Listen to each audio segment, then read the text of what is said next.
అందరికీ నమస్కారం అండి. నా పేరు జ్యోతి. మా పాప పేరు చైత్ర. మా పాపకు ఎస్ఎంఏ అని ఒక వ్యాధి వచ్చింది, టైప్ 1.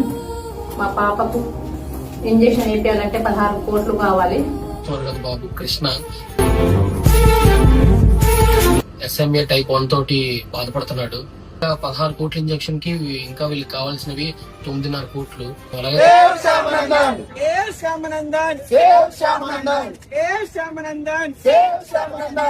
అందరికి హాయ్ అండి. చూస్తాను కదా, ఈ బాబు పేరు వచ్చేసి శ్యామ్ అనమాట. చిన్న వయసులోనే ఈ బాబుకి అయితే ఎస్ఎంఏ అని చెప్పేసి ఒక అరుదైన వ్యాధి అయితే వచ్చిందనమాట. సో ఈ బాబు క్యూర్ అవ్వాలంటే కనీసం 17 కోట్లు అయితే ఖర్చు అవుతుంది ఇంజెక్షన్ కి. కాబట్టి అనంతపురంలో ఈ మధ్య సోషల్ మీడియాలో మీరు ఈ రకమైన వీడియోస్ని చూసే ఉంటారు. కొంతమంది నమ్మి డొనేషన్ చేస్తే మరికొందరు ఇందులో ఫ్రాడ్ అవుతుంది అంటూ ఉన్నారు. ఆ విషయం గురించి మనం పక్కన పెడితే అసలు ఎస్ఎంఏ అంటే ఏమిటి? ఒక ఇంజెక్షన్ రేటు 16 కోట్లు ఉండటం ఏంటి? అసలు ఉన్నట్టుండి ఈ మధ్యనే ఎందుకు ఈ కేసులు ఎక్కువగా బయటపడుతూ ఉన్నాయి? ఈ వీడియోలో మనం మాట్లాడుకుందాం. ఈ వీడియో అనేది స్టార్ట్ చేసే ముందు అందరికీ ఒక చిన్న రిక్వెస్ట్. ఈ వీడియో అనేది చివరి వరకు చూడటానికి ట్రై చేయండి. అలాగే నేను ఇచ్చిన సమాచారం అనేది నచ్చింది అనిపిస్తే ఒక లైక్ చేయండి. ఇక వీడియోలోకి వెళ్ళిపోదాం. ముందుగా అసలు ఈ ఎస్ఎంఏ అంటే ఏమిటి? చాలా సింపుల్గా చెప్తా వినండి. మన బాడీలో ఏ పార్ట్ పనిచేయాలన్నా బ్రెయిన్ నుంచి సిగ్నల్స్ అనేవి వెళ్ళాలి కదా. ఆ సిగ్నల్స్ని నరాల ద్వారా కండరాల్లోకి తీసుకువెళ్ళడానికి మన ఒంట్లో SMN1 అనే జీని అవసరం. దురదృష్టవశాత్తు ఈ ఎస్ఎంఏలో ఉన్న పిల్లల్లో ఆ జీని అనేది పనిచేయదు, లేదా అసలు ఉండదు.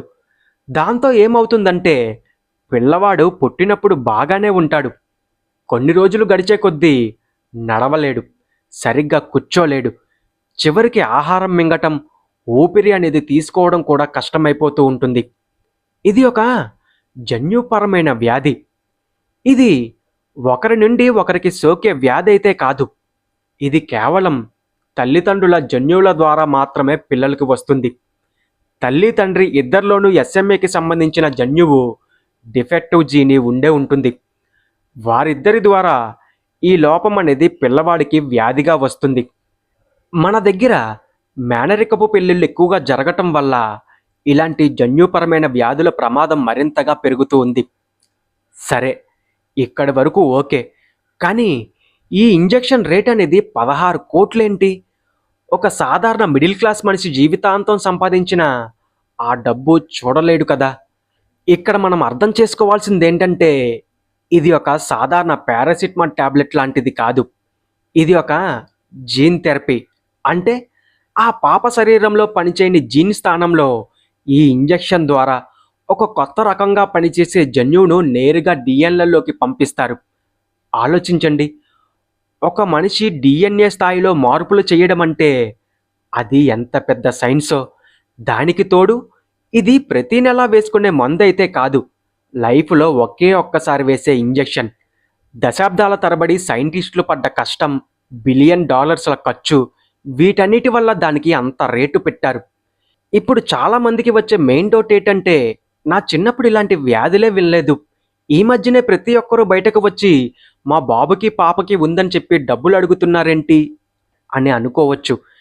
దీనికి 2 ముఖ్యమైన కారణాలు ఉన్నాయి. ఒకటి, పూర్వకాలంలో టెక్నాలజీ అనేది లేదు. పిల్లలు సరిగ్గా నడవకపోతే గ్రహచారం బాగోలేదనో, ఏదో తెలియని జబ్బు వచ్చి చనిపోయారనో అనుకునేవారు. కానీ ఇప్పుడు అత్యాధునిక టెక్నాలజీ అనేది వచ్చేసింది. దాంతో అసలు లోపం ఏంటో అనేది వెంటనే కనిపెట్టేస్తూ ఉన్నారు. ఇంకా రెండోది, సోషల్ మీడియా పవర్. గతంలో 16 కోట్లు కావాలంటే ఏ పేదవాడు ఏం చెయ్యలేక సైలెంట్గా ఇంట్లోనే ఉండిపోయేవాడు. కానీ ఈ మధ్య క్రౌడ్ ఫండింగ్ యాప్స్ అని, ఇన్స్టాగ్రామ్లో రీల్స్ వల్ల కొందరు 16 కోట్లు పోగు చేయగలుగుతున్నారు. ఇది చూశాక మిగతా తల్లిదండ్రుల్లో కూడా ఒక ఆశ అనేది వచ్చింది. మా బాబును కూడా కాపాడుకోవచ్చేమో అని చాలామంది ఈ రోజుల్లో ముందుకొస్తున్నారు. ఇదంతా బాగుంది, కానీ ఒక చిన్న మాట ఏమిటంటే ఈ మధ్య సోషల్ మీడియాలో వస్తున్న నెగిటివిటీ ఏంటంటే ఈ వ్యాధిని అడ్డు పెట్టుకొని కొందరు మోసాలు అనేవి చేస్తున్నారు. ఈ విషయాలు చూసి జనాలు డొనేషన్ విషయంలో భయపడుతూ ఉన్నారు. నేను చెప్పేది ఏదైనా ఒకటే, ఎవరో ఎవరికి చేతికి డబ్బులు ఇవ్వటం అనేది మంచిది కాదు. ఏదైనా మీరు చేయాలనుకుంటే అకౌంట్ ద్వారా లేదా క్రౌడ్ ఫండింగ్ యాప్లోని డొనేషన్ చేయటం అనేది మంచిది.